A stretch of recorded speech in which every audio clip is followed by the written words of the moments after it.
everybody, welcome back to the channel. I think it's 28 degrees today. It is early, it's not early February, it's late February. Oh, I can't believe that we've already, 2 months have already passed in 2024. I'm on a hike at Wolf's Hollow County Park at Glen, Pennsylvania. It's one of my normal places to go during the winter time, because as you all know, I am still working, so I'm still stagnant in place. Not a full-time solo female van lifer yet.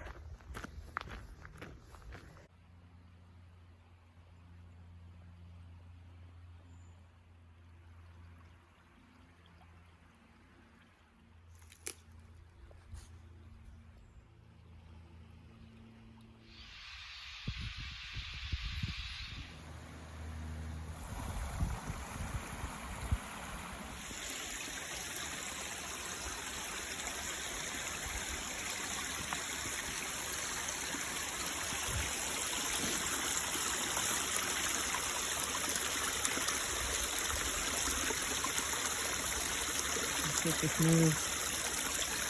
Yeah, it's good.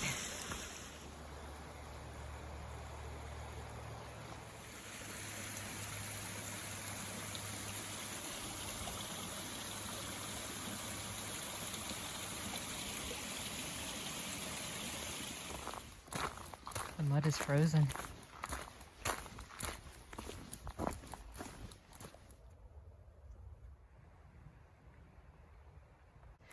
So in that Facebook group, people have been joining who are not yet nomads and asking for advice. And one of the things that they're asking is, well, some of the members are saying that they're getting ready to sell everything, buy a van, hit the road, but they don't have any camping experience, and asking for advice, which is perfectly fine. Everyone should make their own choice as to how they approach this lifestyle. However, being a part-time nomad myself, can you call me a nomad since I have an apartment and I stay in one place because I'm still working? Maybe I'm not a nomad, but a car camper, a solo female car camper who likes to travel as far as she can in a weekend with very little vacation.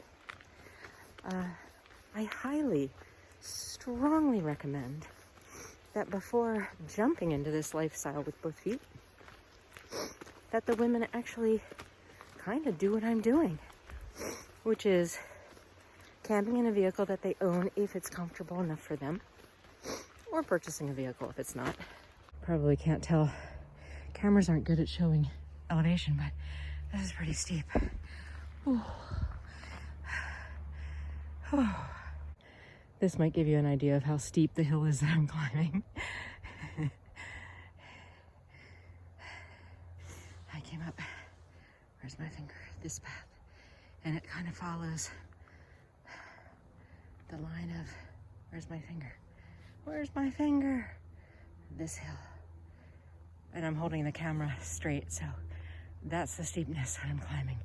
Oh, it feels good though.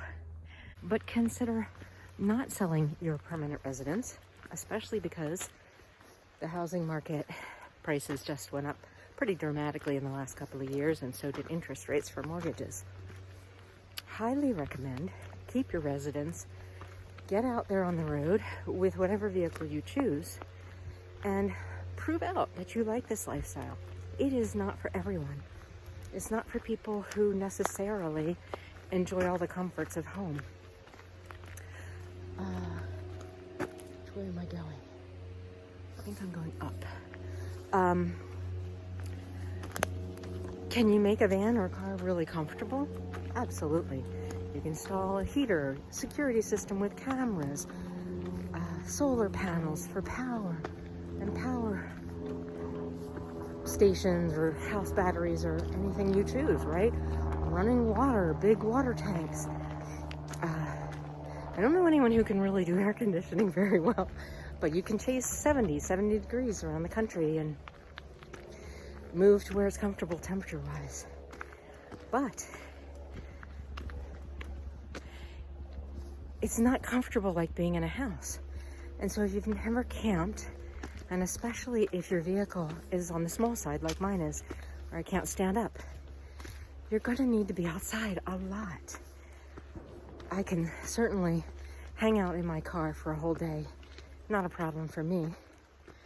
But if you have bad weather, doing that for multiple days on end is kind of a drag. And trust me, there's bad weather in the desert as well as everywhere else. Going up a hill.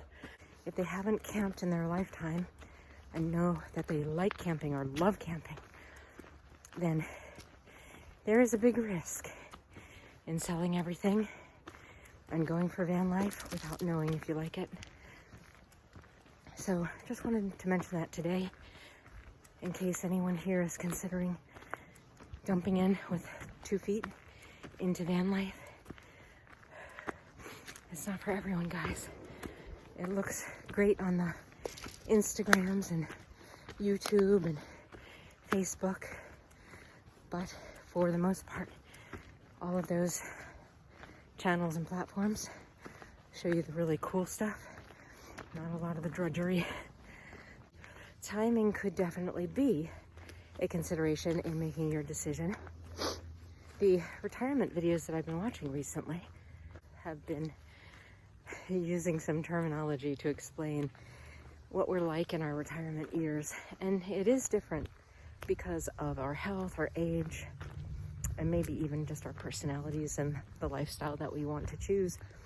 But they do describe how in your 60s, if you're lucky enough to retire in your 60s decade, those are the go-go years. I can't remember who coined these phrases, so I'll try to find it and give them credit. So the 60s are the go-go years, the 70s are the slow-go years, and the 80s and 90s are the no-go years. And so if you think about retiring in your 60s or late 50s, and you're thinking about all the things you want to do on your bucket list, you're limited. Not so much by money if you're wealthy enough to afford to travel, especially internationally. You're limited by the years where most people will feel healthy enough to be on the go. And so I'm in my 50s, and because I plan to retire pretty soon here, I will be lucky enough to do some of the more physically daunting things for me. Now, I'm not the healthiest person in the world, so for me, a hike is exercise, right? And I think this hike is only maybe 6 miles, and that's about my limit. But yeah, I want to hike around the United States, in most of the states, not all of them. And I probably will be able to hike in the United States, in the states that I want to travel to in my 50s and 60s. But I most likely won't be able to do it in my 70s. And I think people also get uncomfortable with travel later in life, and don't want to get on planes, trains, rental cars, hotels, hostels, whatever, B&Bs, because they want to be comfortable and they want to be at home. And I completely understand that. So not only should we all consider what we want to do in terms of how we want to jump into van life, car life, traveling, nomad, living, whatever you want to call it, but we also have to consider our age and our finances. It's daunting. There's a lot to consider, and unless you're a financial planner, it's daunting to figure out the finance stuff unless you pay for someone to help you figure it out. So I wish you all the best, and feel free to leave a comment to let me know how you made your decision and what you based it on. I'm basing mine on comfort, my go-go years, my finances, and my bucket list. While I'm taking a rest from that uphill, and I'm breathing really heavy. I don't know if you can see it, but little pine cones, and you can see how small they are in relation to my finger. Just the top knuckle of my finger. But when you pick them up, they actually disintegrate. So I'm going to plant some conifers. I don't remember, am I going to charcoal or that straight path that has no name? I think I do the straight path. If I remember to, I'll try to look up what kind of tree that little tiny pine cone is from and put it on the screen.